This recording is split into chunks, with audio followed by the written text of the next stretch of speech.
I don't know. मुझे इतना पता है कि मेरी गाड़ी पूरी टोटली भरी रहना चाहिए। अगर गाड़ी मेरे को अचानक से कहीं जाना पड़ा और गाड़ी में पेट्रोल कम निकला तो मैं ड्राइवर को छोड़ूंगा नहीं। सोचिए क्या स्थिति है, सरकार क्या क्या नहीं दे रही है हमको, क्या नहीं करने के लिए दे रही है। फिर भी अगर हम लोग रोक करके बोलते हैं कि हमारी सैलरी कम है, हमारी पगार कम है, तो इसका मतलब ये है कि हमारा पेट कभी भरने वाला नहीं है। कि जिस दिन आप आईपीएस बनते हैं, जिस दिन आपके कंधे पर आईपीएस के 3 शब्द आते हैं, उस दिन अपने आप नाम हो जाता है। उसके बाद नाम की क्या जरूरत है। मेरी वाइफ आईआरएस है, उसने 15 साल पहले बोलता किया कि मैं सोना नहीं पहनूंगी जिंदगी। तो मेरा जो क्षेत्र है वो दहेज के लिए बड़ा ही कुख्यात टाइप का क्षेत्र है, चंबल। तो मेरे घर वाले बोल रहे थे कि कुछ तो मिलेगा ना, कुछ तो मिलेगा दहेज में। हमारे बगल का थानेदार ने इतना बड़ा कोठी बनवा लिया। तो हमारा सिस्टम बेसिकली इस तरह का है। अब उस सिस्टम से लड़ने के लिए जब हम बाहर निकलते हैं तो उसमें पुलिस वाले भी ऐसे हैं जिनके पास सत्ता है, जिनके पास में ताकत है। और इस देश का और संसार का तुलसीदास ने बोला है कि भय बिन होए न प्रीति। गिना सकते हैं 4%, मैक्सिमम 5% जो बेईमान हैं, जिनका कोई दूसरा विकल्प नहीं है, उन लोगों ने हमको बर्बाद कर दिया है, पुलिस का नाम खराब कर दिया है। 11 साल पहले जब मैंने पुलिस ज्वाइन की थी तो मेरे खानदान में कोई पुलिस में नहीं था। तब मैं भी ऐसा ही सोचता था कि पुलिस हरामखोर है। लेकिन 11 साल काम करने के बाद आज मुझे ऐसा लगता है कि अगर दुनिया में काम करने के लिए, समाज के लिए कुछ काम करने के लिए कोई संस्था है, कोई जगह है, तो सिर्फ पुलिस। नमस्कार, मैं अमरमणि मिश्रा, आप लोग देख रहे हैं Republic News TV, RN TV. जैसा कि आप लोग देख भी रहे हैं, इससे पहले हमने इसके पिछले 2 वीडियो हमने ऐसे डाला है जो उत्तर प्रदेश पुलिस के ऊपर काफ़ी बड़ा क्वेश्चन मार्क खड़ा करती हैं। और उसी को लेके आज मुझे एक वीडियो मिला है, वो है एक शर्मा जी का, आईपीएस ऑफिसर है मनोज शर्मा जी, उनका वीडियो मिला और आप लोगों को वो वीडियो ज़रूर हम दिखाना चाहेंगे। वजह वाकई में अगर एक आईपीएस ऑफिसर इस तरीके के भाषण दे रहा है, वक्तव्य दे रहा है और ख़ास करके पब्लिकली किसी फॉर्म पे जाके अगर इस तरीके की बात कह रहे हैं तो उनकी बातों में भी अपनी गहराइयां हैं। बहुत ज़्यादा कुछ नहीं कहेंगे क्योंकि आज उनका वीडियो आप लोग खुद देखिए और समझिए। खास करके आप ये सोचिए कि एक IPS officer Manoj Sharma ji police विभाग को ज्वाइन करने के पहले ये समझ रहे थे कि पुलिस विभाग एक निकम्मा विभाग है और ये पूरा हरामखोरी है इस विभाग में। लेकिन विभाग ज्वाइन करने के बाद उनको लगा कि ये एक ऐसी संस्था है जहाँ पे आम लोगों का आप भला कर सकते हैं, आम लोगों के लिए लड़ सकते हैं, आम लोगों को न्याय दिला सकते हैं। लेकिन आज जिस तरीके से पुलिस का रवैया होता है, काफ़ी लोग उससे बिल्कुल खुश नहीं है। पुलिस का नाम सुनते ही लोगों की रूह कांप जाती है आज भी 21वीं सदी में। तो आप सोच सकते हैं। और इन्होंने बहुत सारी बातें बताई हैं कि सरकार एक आईपीएस ऑफिसर पे कितने पैसे खर्चता है और अगर वो पैसे इनको जिस प्रकार से मिलते हैं, अगर एक आईपीएस ऑफिसर चाहे तो उसको पूरी ज़िंदगी कभी कुछ नहीं, उल्टा सीधा काम नहीं करना पड़ेगा। उनके कहने का मतलब था आपको रिश्वत लेने की ज़रूरत नहीं है। और चूँकि आपको पर मंथ 6 से 8 लाख रुपए अगर सरकार आप पे खर्चती है तो आपको फिर और ज़्यादा किस चीज़ की ज़रूरत है। पूरी वीडियो इनकी देखिए, उसके बाद बताइएगा कि क्या ये मनोज शर्मा जी जो आईपीएस ऑफिसर हैं, इनकी बातों में कितनी ओरिजिनलिटी है। इसके बाद जो मैं वीडियो बताऊंगा ये उत्तर प्रदेश पुलिस के बारे में ज़रूर उसमें दिखाऊंगा। फिलहाल तो आप मनोज शर्मा जी की पूरी वीडियो देखिए जो आईपीएस ऑफिसर है। अगर आप ईमानदार हैं तो कोई 30 मार्क का नहीं है, होना ही चाहिए था।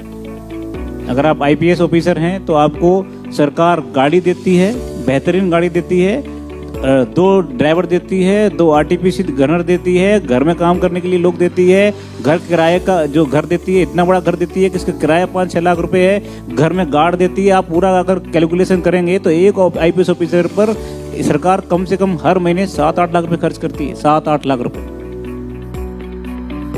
आप किसी भी प्राइवेट व्यक्ति से पूछिए, उसकी सैलरी 3 लाख पर मंथ होगी, लेकिन खर्चे उसके उतनी पूरे हो जाते हैं। मुझे आज तक नहीं पता है कि डीजल क्या भाव है, पेट्रोल क्या भाव है। I don't know. मुझे इतना पता है कि मेरी गाड़ी पूरी टोटली भरी रहना चाहिए। अगर गाड़ी मेरे को अचानक से कहीं जाना पड़ा और गाड़ी में पेट्रोल कम निकला तो मैं ड्राइवर को छोड़ूंगा नहीं। सोचिए क्या स्थिति है, सरकार क्या क्या नहीं दे रही है हमको, क्या नहीं करने के लिए दे रही है। फिर भी अगर हम लोग रो कर बोलते हैं कि हमारी सैलरी कम है, हमारी पगार कम है, तो इसका मतलब ये है कि हमारा पेट कभी भरने वाला नहीं है। और अगर पेट भरने वाला नहीं है तो आप कंपटीशन में कितना भी बढ़ते चले जाइए, चाहे आप एक घर यहाँ ले लीजिए, एक पूना में ले लीजिए, एक मुंबई में ले लीजिए, कितने भी फ्लैट ले लीजिए, कभी किसी का पेट भरा है क्या? आज तक भरा नहीं। जो लोकतंत्र का सिस्टम है वो ये है कि हम पर्दे के पीछे रहेंगे, हम नौकरशाह हैं, हम अनामता का सिद्धांत, जिसको पब्लिक एडम बोला जाता है, इसका मतलब है कि हमारा कोई नाम नहीं है। नाम किसका है? लोकतंत्र में जो काम कर रहे हैं, जो मिनिस्टर हैं, जो एमएलए हैं, उनका काम है। वो नीति बनाएंगे, हम इम्प्लीमेंट करेंगे, लेकिन हमारा नाम की जरूरत नहीं। लेकिन हमारी सबसे बड़ी समस्या है कि हम नाम के पीछे इस तरह से दौड़ रहे हैं, और अनफॉर्चुनेटली आज के युग की जो मीडिया है उस नाम को आगे बढ़ाने के लिए इतनी कोशिश कर रही है कि हम लोग उस चीज से भटक गए। और इसीलिए मुझे लगता है कि आप लोगों के सामने ये बात रखना बहुत जरूरी है कि जिस दिन आप आईपीएस बनते हैं, जिस दिन आपके कंधे पर आईपीएस के 3 शब्द आते हैं, उस दिन अपने आप नाम हो जाता है। उसके बाद नाम की क्या जरूरत है? मेरी वाइफ आईआरएस है, उसने 15 साल पहले बोलता किया कि मैं सोना नहीं पहनूंगी जिंदगी में, सोने की जरूरत नहीं। मैंने कहा क्यों? बोले अब आईआरएस हो गए तो सोने की जरूरत क्या रही? सोना किस लिए? हम विशिष्ट बनने के लिए, दिखाने के लिए करते हैं ना, मेरी पहचान बनाने के लिए। पहचान बन गई ना, पहचान बनने के बाद भी हम पहचान के पीछे भागेंगे तो कब तक भागते रहेंगे?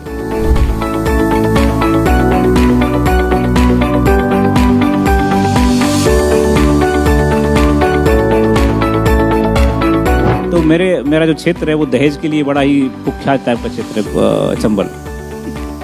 तो मेरे घर वाले बोल रहे थे कि कुछ तो मिलेगा ना, कुछ तो मिलेगा दहेज में। तो मैंने उनको बताया कि दहेज नहीं। तो उनके घर वाले बोलने लगे कि नहीं बेटा, हम दे देंगे कुछ तो भी, चिंता मत करो, ऐसा नहीं है, हम भी प्रोफेसर हैं, कुछ तो हमने भी इकट्ठा किया है लड़की के लिए। तो मैंने उनको बताया ये मुद्दा ये है ही नहीं, लड़की का मुद्दा है ही नहीं। लड़की के लिए आप देंगे क्यों मुद्दा है? क्योंकि इस लड़की के एवज में अगर आपसे मैं कुछ लूंगा तो इस लड़की का अपमान है, इसके सम्मान का अपमान है। मेरी माँ बोलती है मुझे कि तुम बेवकूफ हो, आईपीएस होकर भी घर नहीं बना पा रहे बड़ा वाला। हमारे बगल का थानेदार ने इतना बड़ा कोठी बनवा लिया। तो हमारा सिस्टम बेसिकली इस तरह का है। अब उस सिस्टम से लड़ने के लिए जब हम बाहर निकलते हैं तो उसमें पुलिस वाले भी ऐसे हैं जिनके पास सत्ता है, जिनके पास में ताकत है। और इस देश का और संसार का, तुलसीदास ने बोला है कि भय बिन होए न प्रीति, बिना डर के कोई प्रीति नहीं होती, कोई प्रेम नहीं होता। तो उसमें कुछ परसेंटेज लोग हैं जिसको हम बोल सकते हैं 4%, मैक्सिमम 5%, जो बेईमान हैं, जिनका कोई दूसरा विकल्प नहीं है। उन लोगों ने हमको बर्बाद कर दिया है, पुलिस का नाम खराब कर दिया है। 11 साल पहले जब मैंने पुलिस ज्वाइन की थी तो मेरे खानदान में कोई पुलिस में नहीं था, तब मैं भी ऐसा ही सोचता था कि पुलिस हरामखोर है। लेकिन 11 साल काम करने के बाद आज मुझे ऐसा लगता है कि अगर दुनिया में काम करने के लिए, समाज के लिए कुछ काम करने के लिए कोई संस्था है, कोई जगह है, तो सिर्फ पुलिस है।